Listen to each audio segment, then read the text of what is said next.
తో అమిత్ షా ఆయన కూడా చర్చలు చెప్పారు. ఈ భేటీ చాలా కీలకమైన భేటీగా మనం చూడాలి. అయితే ఫర్దర్ గా ఏం జరగబోతుంది, ఆయన్ని రాజీనామా చేయమని ఏమైనా చెప్పారా లేదా అనే అంశాలు చూడాలి. బట్ అమిత్ షాకి సంబంధించిన వ్యవహారంలో ఇప్పుడు వాళ్ళ జరిగిన భేటీ ఏదైతే ఉందో ఆ భేటీ మీద కొంత సీరియస్ ఇష్యూ జరిగే పరిస్థితి అయితే చాలా గట్టిగా కనపడుతున్న పరిస్థితి మనం చూడాలి. అయితే ఇంకా కొంత టెన్షన్ అయితే ఉంది. ఇప్పటికీ దీనికి సంబంధించిన వ్యవహారంలో ఎక్కడికక్కడ పూర్తి స్థాయిలో పోలీసులు బీజేపీ కార్యకర్తలను అడ్డుకునే ప్రయత్నం అయితే చేశారు.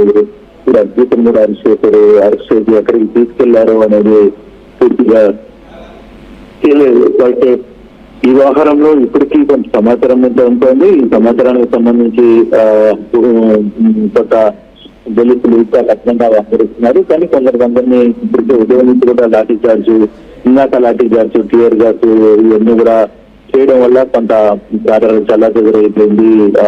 తర్వాత ఇప్పుడు ఏం జరుగుతుంది అనేది చూడాలి. ఇప్పుడు అభిజిత్ అరెస్ట్ చేసి ఎక్కడికి తీసుకెళ్లారు, ఏ స్టేషన్ తీసుకెళ్లారు, తీసుకెళ్తే అక్కడ పరిస్థితి ఏంటి అనేది ఇంకా కొంత తెలియాల్సిన పరిస్థితి అయితే ఉంది. బట్ అభిజిత్ అరెస్ట్ తర్వాత కొంత అక్కడ కార్యకర్తల ఆందోళన కొంత సద్దుమణిగిందనేది సమాచారం ఉంది. కాకపోతే అభిజిత్ ఎక్కడికి తీసుకెళ్లారనే ఆందోళన స్టేషన్ దగ్గరికి ఇతర కార్యకర్తలు అందరూ కూడా అక్కడికి చేరుకోవాలనే ప్రయత్నం అయితే జరుగుతోంది. ఇతర సిజే కార్యకర్తలు నాయకులందరూ కూడా తిరుమల దగ్గర కొంత ఇంకా ఆందోళన కొనసాగిస్తున్న పరిస్థితి మనం కనబడుతుంది. Right thank you Krishnamohan, thanks for the details. మొత్తం మీద తీవ్ర ఉద్రిక్త పరిస్థితుల నడుమ అభిజిత్ దీప్కేని ఢిల్లీ పోలీసులు అరెస్ట్ చేశారు అనేది మనకు కనిపిస్తుంది. ఈ అంశానికి సంబంధించి దేశవ్యాప్తంగా ఉన్న ఎన్డీఏతర పార్టీలన్నీ కూడా రెస్పాండ్ అవుతున్నాయి. ముఖ్యంగా కాంగ్రెస్ ఈ విషయంలో చాలా సీరియస్గా రెస్పాండ్ అవుతుంది. వాళ్ళతో పాటుగా ఇటు అఖిలేష్ కూడా రెస్పాండ్ అవ్వడం, సమాజ్వాదీ పార్టీ నుంచి అఖిలేష్ రెస్పాండ్ అయ్యారు. ఖచ్చితంగా విద్యార్థులకు న్యాయం జరగాలి, వాళ్ళకి మా మద్దతు ఉంటుంది అంటూ ప్రకటించారు. మరోవైపు చంద్రశేఖర్ ఆజాద్ కూడా రెస్పాండ్ అయ్యారు. ఆజాద్ సమాజ్ పార్టీ కాన్షీరామ్ అధినేత చంద్రశేఖర్ ఆజాద్ రెస్పాండ్ అయ్యారు. ప్రభుత్వం తన ధర్మాన్ని పాటిస్తుంది, పోలీసులు తమ ధర్మాన్ని పాటిస్తున్నారు. ఈ నేల పట్ల నా బాధ్యత నిర్వర్తించే పోరాటంలో నేను ఒక భాగంగా ఉన్నాను. ఈ దేశ యువకుడిగా యువత పడుతున్న వేదన నాకు అర్థమవుతుంది. వారు గొంతుగా నిలబడడానికి, వారికి అండగా ఉండడానికి నేను ఇక్కడ ఉన్నాను అంటూ ఆయన చెప్పుకొచ్చారు. మరోవైపు కేజ్రీవాల్ ఈ విషయంలో తన వాయిస్ని మొదటి నుంచి చాలా స్ట్రాంగ్గా వినిపిస్తున్నారు. మోదీ సర్కార్ అహంకారపూరితంగా వ్యవహరిస్తుంది, అహంకారాన్ని విడిచిపెట్టి విద్యార్థులకు న్యాయం చేయాలి.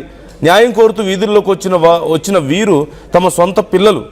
మీ అహంకారాన్ని పక్కన పెట్టి వారి మాట వినండి. దేశ యువత లక్షలాదిగా జంతర్ మంతర్ వద్ద గుమిగూడారు. వారి మాట వినకుండా ప్రభుత్వం లాఠీ చార్జికి పాల్పడుతోంది. ఇది సరికాదు అంటూ కేజ్రీవాల్ చేసినటువంటి స్టేట్మెంట్ ఇక్కడ మనకు కనిపిస్తుంది. సో దేశవ్యాప్తంగా ఎన్డీఏతర పార్టీలన్నీ ఈ విషయంలో చాలా సీరియస్గా రెస్పాండ్ అవుతున్నాయి. మరోవైపు సోషల్ మీడియాలో మనం చూస్తున్నాం చైనా నుంచి ఫండ్స్ వస్తున్నాయని, లేకపోతే చాలా వరకు సంఘ విద్రోహ శక్తులు ఈ ఆందోళనలకు మద్దతు ఇస్తున్నారని, ఫండ్స్ పంపిస్తున్నారంటూ రెండు రకాల ప్రచారాలు ఈ విషయంలో మనం చూస్తున్నాం. సోషల్ మీడియాలో ఎస్పెషల్లీ చాలా పెద్ద ఫైట్ జరుగుతుంది. కొంతమంది అనుకూలంగా మాట్లాడుతున్న వాళ్ళు ఉన్నారు సీజేపీ చేస్తున్నటువంటి ఈ ప్రొటెస్ట్లకి. మరోవైపు ఈవెన్ వాంగ్చుక్ విషయంలో కూడా జరుగుతున్నటువంటి రాజకీయం మనకు కనిపిస్తుంది. వాంగ్చుక్ తనకి సంబంధించినటువంటి కొన్ని స్వచ్ఛంద సంస్థల పేరుతో తన సంస్థల్ని కాపాడుకోవడానికి చేస్తున్నటువంటి ప్రయత్నంగా దీన్ని చూస్తున్నారు. అంతే తప్ప విద్యార్థులకు జరుగుతున్న న్యాయంగా చూడడం లేదు. మరికొంతమంది ఏమో ఆయన గతంలో కూడా ఎన్నో గొప్ప గొప్ప పనులు చేశారు, సో ఇప్పుడు కూడా ఈ విషయంలో ఇన్వాల్వ్ అవుతున్నారు. ప్రభుత్వం ఇంత మొండిగా వ్యవహరించడం తప్పు, 20 రోజులు అయిపోయింది ఇప్పటికీ అని చెప్పేసి చెప్తున్నారు.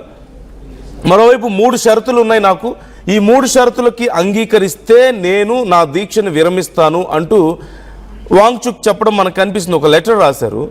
నీట్ పేపర్ లీక్ అంశాన్ని పార్లమెంట్లో లేవనెత్తుతామని రాజకీయ నాయకులు హామీ ఇవ్వాలి.